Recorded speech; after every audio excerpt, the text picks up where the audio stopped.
واش كاينه صوره وحده تقدر تكتب تاريخ جديد في كاس العالم؟ صوره خداوها الناس غير كذكرى عاديه، ولكن بعد 19 عام ولات من اغرب الصدف اللي عرفتها كره القدم. طفل صغير مازال رضيع ولاعب شاب كيبدا يشق الطريق ديالو نحو المجد، واليوم بجوجهم غيوقفوا وجها لوجه في اكبر مباراه كرويه في العالم. ليونيل ميسي ضد لامين يامال، واحد باغي يزيد لقب عالمي ثاني على التوالي ويسالي المسيره ديالو بطريقه تاريخيه، وواحد اخر باغي يعلن للعالم ان الوقت ديال الجيل الجديد وصل. ولكن شنو هي القصه الحقيقيه ديال هاد الصوره، وكيفاش القدر رجع جمع هاد الجوج في النهائي ديال كاس العالم 2026؟ خليك معايا حتى الاخر، لاننا غنهضروا على القصه كامله وعلى الطريق الصعيب اللي دازوا منه المنتخبات بجوج. في الاخير غنعطيكم التوقع ديالي للنهائي. شد معاك كاس ديال اتاي وما تبخلش علينا بالاشتراك الا كنتي اول مره كتفرج في القناه، ويلا بينا نبداو.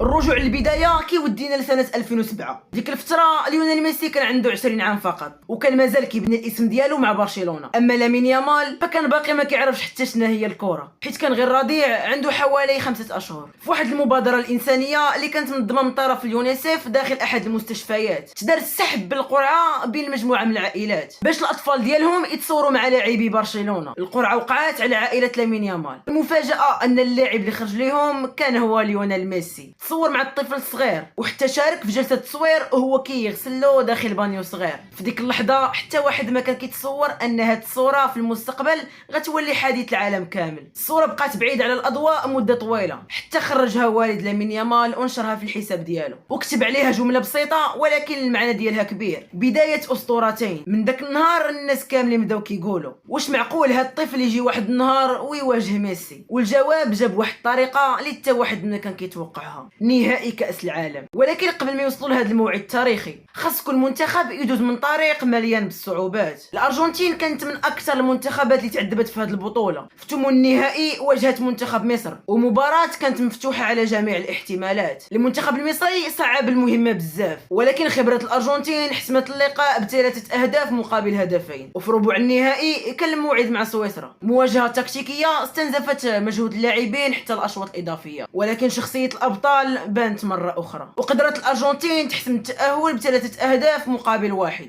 أما نصف النهائي فهو اللقاء اللي غيبقى من أكثر مباريات المونديال إثارة. الأرجنتين لقات راسها متأخرة بهدف أمام إنجلترا، والدقائق كانت كتمشي بسرعة، والجمهور الإنجليزي بدا كيحلم بالنهائي. ولكن ميسي كان عنده رأي آخر. بالهدوء ديالو المعروف بدا كيقرا الملعب وصنع 2 فرص قاتلة تبدلوا ل2 أهداف. الأرجنتين قلبت النتيجة بطريقة دراماتيكية واختفت بطاقة العبور للنهائي وسط احتفالات هستيرية. ومرة أخرى أثبت المنتخب الأرجنتيني أن المباراة بالنسبة ليه ما كتساليش حتى كيصفر الحكم. إذا كانت الأرجنتين وصلت للنهائي بالشخصية والريمونتادات، فراه إسبانيا وصلت بطريقة مختلفة تماما. منتخب منظم هادئ وما كيعطيكش الفرصة باش تلعب الكرة اللي بغيتي. من أول مباراة في البطولة المنتخب الإسباني بان أنه داخل بهدف واحد وهو كأس العالم. في ثمن النهائي لعب ديربي شبه الجزيرة الإيبيرية ضد البرتغال، وقدر يحسم التأهل بعد مباراة تكتيكية كبيرة ويقصي المنتخب اللي كان كيقودو كريستيانو رونالدو. وفي ربع النهائي كان الموعد مع بلجيكا، المنتخب اللي كان داخل بطموحات كبيرة، ولكن الإسبان عرفوا كيفاش يفرضوا الإيقاع ديالهم وربحوا المباراة بهدفين مقابل هدف واحد. أما نصف النهائي فكان ضد فرنسا، أحد أقوى المرشحين للفوز بالبطولة. الجميع كان كيتسنى مباراة متوازنة، ولكن اللي وقع مختلف تماما. اسبانيا فرضت الأسلوب ديالها من البداية، ضغط عالي، استحواذ ذكي وتحركات بدون كرة خلت المنتخب الفرنسي يلقى صعوبة كبيرة باش يبني الهجمة ديالو. في الأخير الإسبان خرجوا منتصرين بهدفين دون رد وحجزوا مقعدهم في النهائي عن جدارة واستحقاق. وهكذا ضرب المنتخب الإسباني موعدا مع الأرجنتين في أكبر مباراة في المونديال. دابا خلينا نقربوا أكثر للطريقة اللي كيلعب بها كل منتخب. الأرجنتين مع المدرب ليونيل سكالوني ماشي منتخب كيعتمد غير على ميسي كما كيعتقدوا بعض الناس. القوة الحقيقية ديالهم كتبان في وسط الميدان.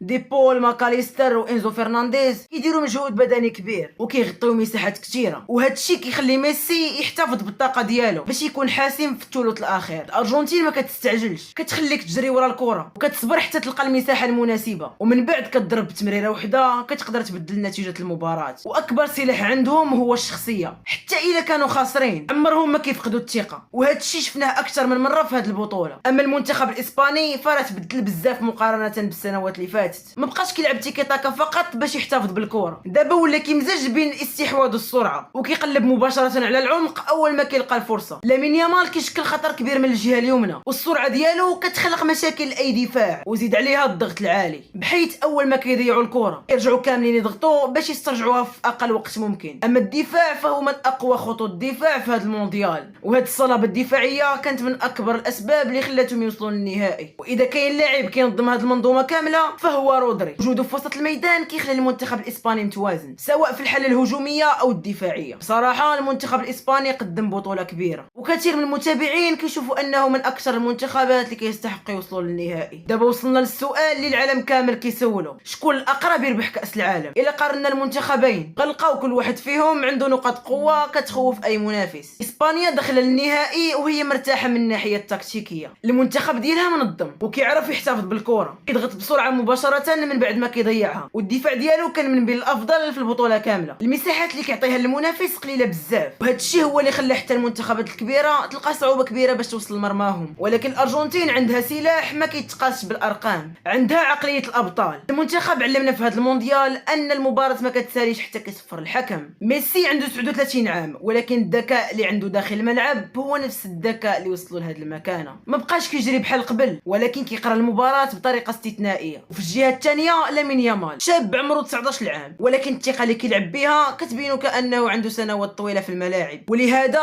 هذا النهائي ماشي غير صراع ما بين الارجنتين واسبانيا، حتى صراع ما بين جوج اجيال. اسطوره كتقرب تسدل الستار على مسيره خرافيه، وموهبه باغيه تكتب اول فصل من تاريخها. اما بالنسبه للتوقع ديالي صراحه مباراه بحال هذه واللي بالضبط كاينه في النهائي صعيب تعرف التوقع او النتيجه ديالها. اي خطا صغير، اي لمسه، اي تحرك يقدر يقلب الموازين كامله. واذا كان خاصني نختار منتخب واحد فكنظن ان المنتخب الاسباني غيتفوق على الارجنتين وغيفوز. انا ما كنحقرش الارجنتين، قدرت تجي من مور الماتش وتقال الارجنتين ضربه اسبانيا بشي نتيجه كبيره ولا تلعب حسن منها، تقدر تكون اسبانيا ماشي في نهارها. التوقع ديالي هو اسبانيا غتربح بهدف دون رد وتحقق اللقب ديال كاس العالم ديالها الثاني منذ سنه 2010. وقبل ما نختم بقى السؤال الحقيقي لكم نتوما: واش كتشوفوا ان ليونيل ميسي قادر يزيد يكتب التاريخ ويحقق كاس العالم ديالو الثاني على التوالي في المسيره ديالو، ولا كتشوفوا ان لامين يامال غيبدا عهد جديد يقود اسبانيا نحو المجد العالمي؟ كتبوا آراءكم في التعليقات، وكتبوا حتى التوقع ديالكم على نتيجة المباراة. إلا عجبكم الفيديو ما تنساوش ديروا لايك واشتركوا في القناة، حيت الدعم ديالكم هو اللي كيعطيني الحماس